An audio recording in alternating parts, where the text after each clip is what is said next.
ಎಲ್.ಕೆ. ಅಡ್ವಾಣಿಯವರಿಗೆ ಭಾರತ ರತ್ನ ಸಿಕ್ಕಿರುವುದು ಸಂತೋಷವನ್ನ ತಂದಿದೆ. ಅವರ ಘನತೆ ಗೌರವಕ್ಕೆ ಒಲಿದು ಬಂದಂತಹ ಪುರಸ್ಕಾರ ಇದು. ಆಪಾದನೆ ಬಂದರೆ ಆ ಸ್ಥಾನದಲ್ಲಿ ನಿಲ್ಲದ ಆದರ್ಶ ರಾಜಕಾರಣಿಯವರು. ಅಡ್ವಾಣಿಯವರ ಜೊತೆ 3 ಬಾರಿ ಕೆಲಸ ಮಾಡಿದ್ದೇನೆ.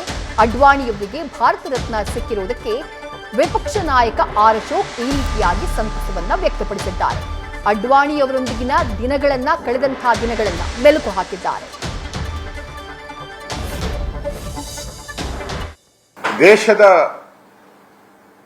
ನೆಚ್ಚಿನ ನಾಯಕ, ಮುಖ್ಯನ ಮನುಷ್ಯ, ಭಾರತದ ಉಪ ಪ್ರಧಾನಮಂತ್ರಿಗಳಾಗಿ ಕೆಲಸ ಮಾಡಿದಂಥ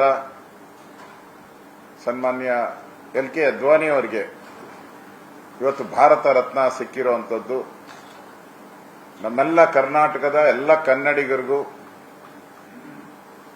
ಕನ್ನಡಿಗರ ಪರವಾಗಿ ಕೇಂದ್ರ ಸರ್ಕಾರಕ್ಕೆ ನಾನು ಅಭಿನಂದನೆ ಸಲ್ಲಿಸ್ತಾ ಇದ್ದೀನಿ.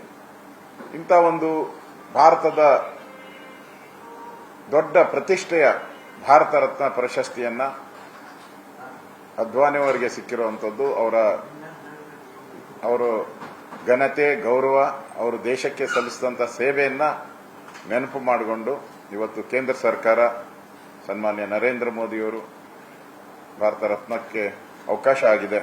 ಒಬ್ಬ ಕನ್ನಡಿಗನಾಗಿ ಅಡ್ವಾಣಿಯವರು ನಂಬಿದ ತತ್ವ, ಸಿದ್ಧಾಂತ ಇದಕ್ಕೆ ಯಾವತ್ತೂ ಚ್ಯುತಿ ಬರದ ರೀತಿಯಲ್ಲಿ ಏನಾದರೂ ಆಪಾದನೆ ಬಂದಾಗ ಒಂದು ಕ್ಷಣನೂ ಕೂಡ ಆ ಸ್ಥಾನದಲ್ಲಿ ಅವರು ನಿಂತಿಲ್ಲ. ಅವರು ಆಪಾದನೆ ಬಂದಾಗ ನ್ಯೂಸ್ ಫಸ್ಟ್ ನಿರ್ಭೀತಿಯಿಂದ ನಿಮ್ಮ ಪರವಾಗಿ.